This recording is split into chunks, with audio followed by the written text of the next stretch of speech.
Well, that sure was an exciting week to be a Phillies fan.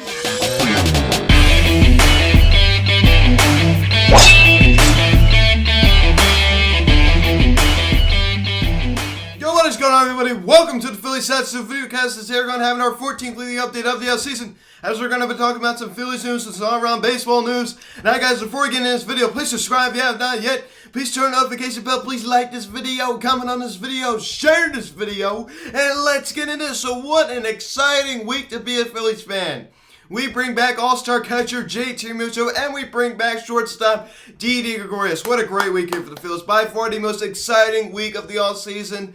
I love this. And once again, I'm so content with our offense. I was talking about it yesterday in the Didi Gregorius signing video. I said, I am content with our offense. We are done. We are done. I understand that there's some uncertainty in center field right now, but you know what? We don't really have the money. I think it would be better spent if we would spend that money on the bullpen and once again, getting another starter. Getting another starter. We can't be done here, ladies and gentlemen. This team needs to turn its attention to the pitching staff. That is where our priorities need to be. We need pitching because if the season started right now, I was talking to Joe last night on the phone, a guest who used to come on here, pretty regularly. I hopefully get him back on here soon. He said, and once again, I've been saying it too, and just to reiterate once again, we are the same exact team as we were at the end of last season. I mean, we just are. Once again, did we make a few minor acquisitions? Are we maybe slightly better? Like what I said yesterday in the video, I said maybe we're just a tad better because we added Archibald to the bullpen. But that's not enough. That's not enough. Maybe we're just a tad better. That's still pretty insignificant. Just a tad better. That's it. Once again, we were just not a good team last year. We missed the playoffs in the shortened, expanded playoff season. How pathetic. How pathetic. Once again, we need to invest money into this pitching staff. And once again, this organization has ignored the importance of having a good pitching staff. They just have, all the way around, especially a good bullpen. Because you could talk about the Zach Wheeler signing, but they've really ignored a good bullpen. That's the biggest thing they've ignored. So, last week, the Atlanta Braves claimed outfielder Kyle Garrick off waivers from the Phillies. Garrick was designated for assignment. This is not a loss at all. Kyle Garrick was just not good at all. He made that one boneheaded decision out in Citi Field in New York. I believe that was last August. He just was not very good. He came off the bench. He was not a very good bat off the bench. So this is not much of a loss here. So the Braves could take him. And also this week, some big splashes going around Major League Baseball. The Phillies originally expressed interest in shortstop Andrelton Simmons. They were really, expressing some serious interest.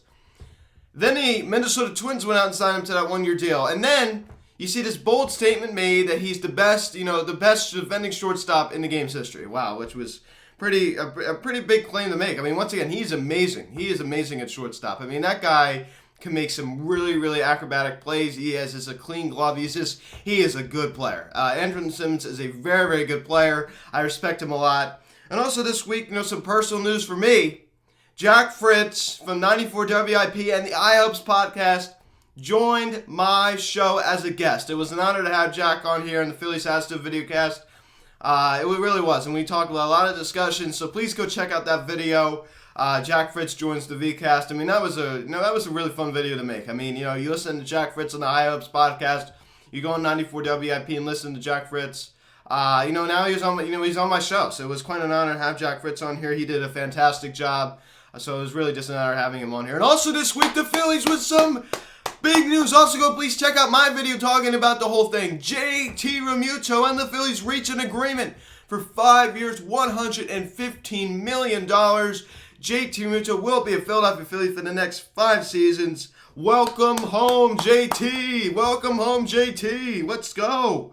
Once again, this is a great move. The Phillies made the signing official as well. So, there's some uncertainty, with, the pending the physical, and, the deal is pretty much done. You saw that, Bryce was putting it on his Instagram. You saw that Kayla was doing it as well. You saw Lexi Realmuto, JT's wife, putting something on her story. It was pretty much official, but now it's done. He signed his name to the contract. It is official, ladies and gentlemen. It is official. He's officially back on the Phillies roster once again. So Realmuto is officially, once again, a Philadelphia Philly. This is great news. Once again, let's talk about the bullpen a little bit later, but for our offense, and for a pitcher-catcher relationship, this is great news. We get him in there 3 weeks before spring training. He's on our roster 3 weeks before spring training. Just under a little 3 weeks, but This is awesome. I got concerns that he would drag it out into spring training. And once again, we talk about the pitcher and catcher relationship, how important it is.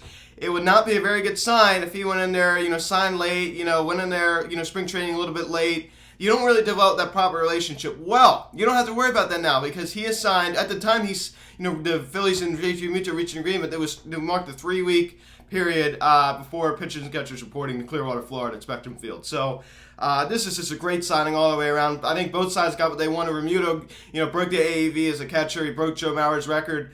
And for the Phillies, I think they got him at a pretty good price. I mean, they didn't want to pay Realmuto, 150 plus or, even $200 million, which was originally reported at the beginning of the offseason. I think that was a lot of smoke screening, but hey, they didn't have to pay that. 5 years, $150 million. JT Realmuto returning to the Phillies. So he is back on our roster. So, and once again, I mean, I'm so glad we also got Didi Gregorius back as well. That was a big thing, for us. I mean, that was a really big thing for our team to, get another left-handed bat in, our lineup. I mean, we'll talk about that a little bit later, but ladies and gentlemen, we are moving towards the start of pitchers and catchers reporting.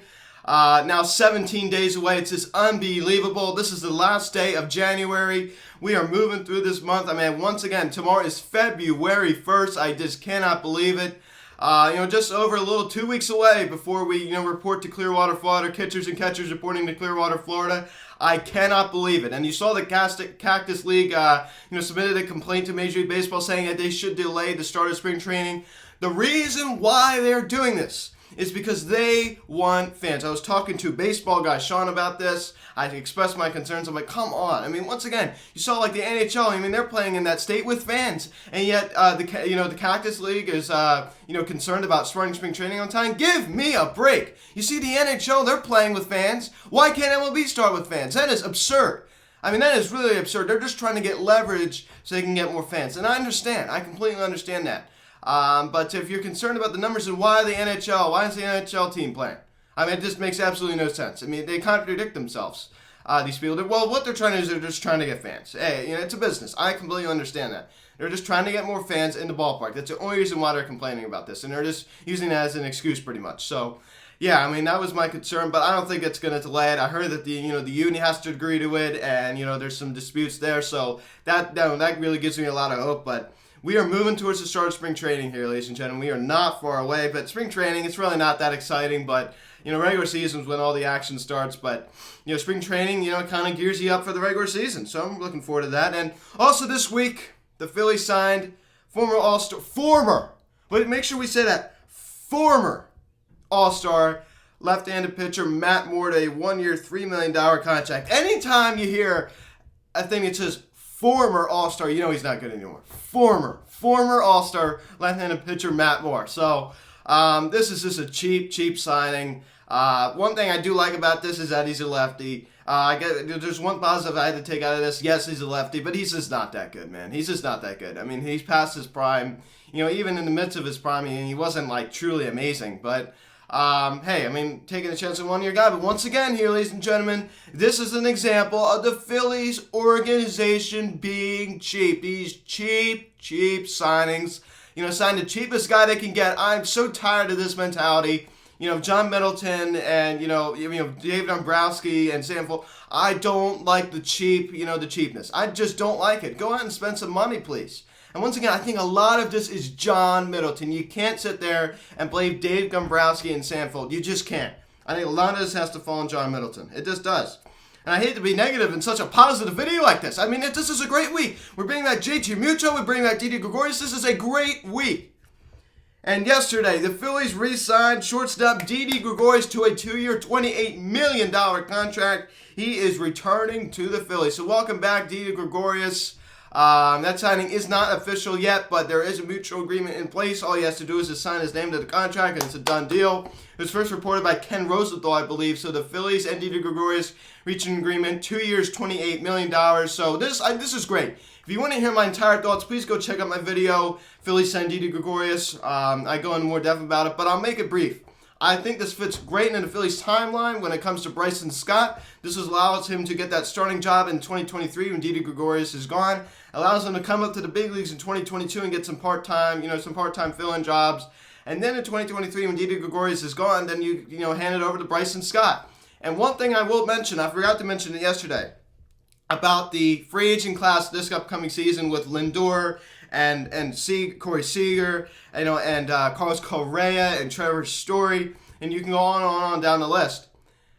People are saying, the Phillies should look into this. The Phillies should stop stacking up on all of these position players. Spend money on pitching. Stop.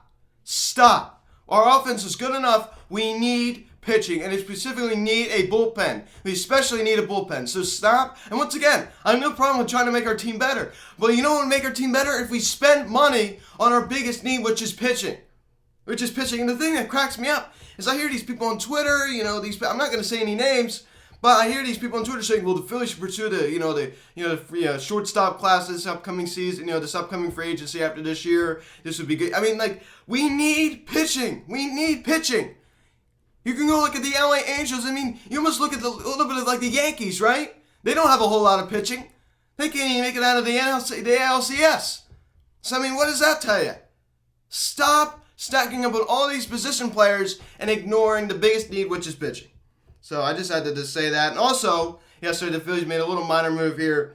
They traded left-handed pitcher Cole Irvin to the Oakland Athletics for cash consideration. So I don't like this trade. So we're just going to give away Cole Irvin, who's a lefty, by the way. We're just going to give away Cole Irvin for basically nothing. All we got was cash. Seriously, cash. That's embarrassing. What does that say? That's an insult, really. Come on. Cash, really. We also traded our former Rule 5 draft pick, the shortstop, Kyle Holder, to the Cincinnati Reds for also cash consideration. So we're just giving these guys away for just cash considerations. Seriously. It's kind of pathetic. And a big move made around Major League Baseball this week. Another big move. Rockies third baseman Nolan Arenado got traded to the St. Louis Cardinals. A blockbuster trade. I am not a fan of Nolan Arenado, and I laugh so hard when people say that Nolan Arenado is the best third baseman in baseball. No, he is not. Anthony Rendon is the best third baseman in baseball. He has better numbers. He's a more consistent hitter. And once again, does Arenado have a great glove? Yes, he does, but the stats don't lie. Anthony Rendon is a better third baseman. He's just an all-around better player than Nolan Arenado. It's going to be very, very interesting to me. Let me make this observation. It's going to be very, very interesting for me to see how Nolan Arenado does away from Coors Field, because we all know he can't hit away from Coors Field. He just can't. He hits like 260 away from Coors Field. That's pathetic. And people say he's a top 5 player. I heard someone say a top 5. He is not a top 5 player. Give me a break. And how often do you ever hear of Anthony Rendon? Do you ever hear one word of Anthony Rendon? Anthony Rendon is the most underrated player in baseball, by far. Him and Freddie Freeman, man. Two of the most underrated. And that's Bryce Harper. Bryce Harper says that too. And Bryce is right about that one, man. Bryce is right about that one. So, great week here for the Phillies. Thank you guys so much for watching this video. Please subscribe if you have not yet. Please turn on the notification bell. Please like this video, comment on this video, share this video. Check out the social media link in the description section. Have Phillies House of Instagram, TikTok, Alvaranax, Instagram, card text 267-225-3392. Email me, phillieshouseof@gmail.com. Final video of January. Oh my goodness, a big snowstorm coming this week. Not looking forward to that. I hate winter and I hate snow. Thank you guys so much for watching this video. I am Luke, and I will talk to y'all later. I'll see you.